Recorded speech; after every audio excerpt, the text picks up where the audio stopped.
Good morning. आज मैं आप लोग को बताऊंगी कि नेचर ऑफ प्रॉब्लम सॉल्विंग। कल हमने चर्चा किया था अभी समस्या समाधान को प्रभावित करने वाले कारक पर भी हमने बात कर रही हूँ और इसका जो है 8 पॉइंट है। तो इसमें जो है एक तो है कार्यात्मक जो है अटलता, मानसिक वृत्ति और ट्रेनिंग पर हमने बात कर चुकी हूँ और समस्या का स्वरूप पे बात करूँगी कि समस्या का स्वरूप में जो है समस्या के समाधान को प्रभावित करने वाले जो है समस्या के स्वरूप में इसका क्या प्रभाव पड़ता है। तो समस्या स्वरूप इसका जो है समस्या दो तरह की होती है, एक अस्पष्ट समस्या, दूसरा है अस्पष्ट समस्या। तो अस्पष्ट समस्या की यदि हम बात करें तो जो है इसका प्रभाव जो है इसका समस्या समाधान पर भी इसका प्रभाव पड़ता है। रिटमैन के अनुसार जो है अस्पष्ट समस्या की कई विशेषता होती है, जिसमें कि व्यक्ति क्रमबद्ध ढंग से यह निश्चित कर पाता है कि इसका समाधान सही है।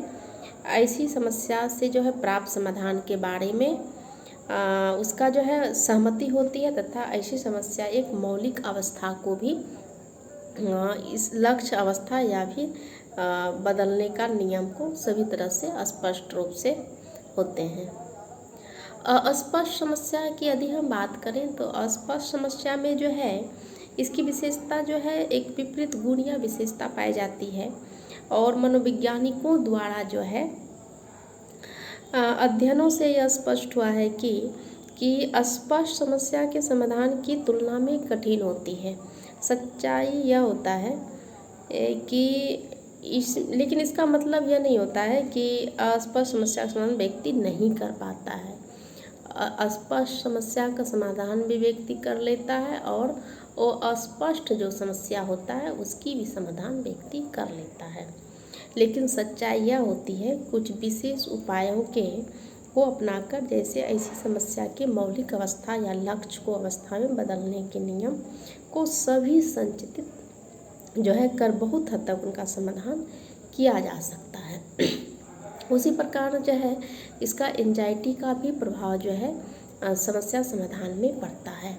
एंजाइटी के प्रभाव की यदि हम बात करें तो कुछ ऐसी समस्या होती है जिनका लक्ष्य जो है अवस्था व्यक्ति में चिंता उत्पन्न कर देता है।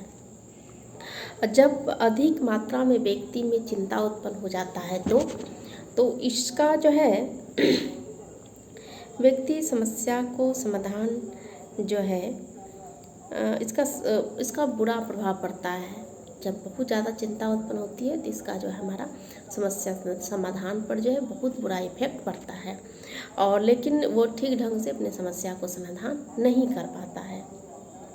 कुछ मनोविज्ञानियों को इसका अध्ययन किया और अध्ययन में इसने देखा उसको जो किया कि किसी भी समस्या के लिए व्यक्ति का साधारण स्तर का चिंता आवश्यक है, वो तो करते ही हैं। इसमें समस्या समाधान एक तरह की एक मदद भी मिलती है क्योंकि इसके समस्या समाधान का जो है प्रेरणा जो है प्रबल हो पाती है।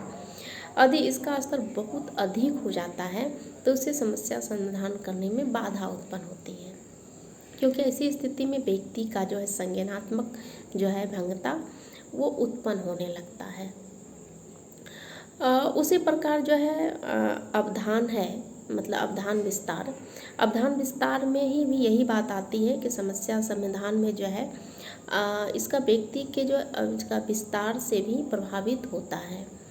यदि व्यक्ति एक साथ जो है समस्या के कई पहलुओं पर जो है इसका ध्यान देता है और उसका भी समर्थ भी पाता है, इससे वो समस्या के महत्वपूर्ण कुछ पहलुओं के बीच अंतर करने में भी सफल हो पाता है।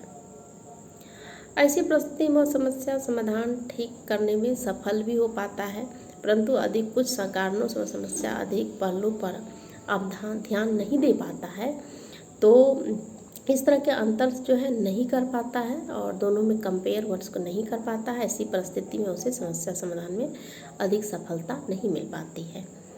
तो ऐसे व्यक्ति का अवधान विस्तार सीमित होता है, परंतु व्यक्ति अपने विशेष प्रयास के द्वारा जो है ध्यान विस्तार के कुछ हद तक बढ़ाया जा सकता है। ऐसी स्थिति में उसे समस्या समाधान में कुछ और भी अधिक सफलता प्राप्त हो सकती है। उसके बाद मैं कल बताऊंगी कि जो है उद्भवन या क्या है, और इसका कुछ पॉइंट जो बचा हुआ है कल इस पर मैं बात करूंगी। Thank you.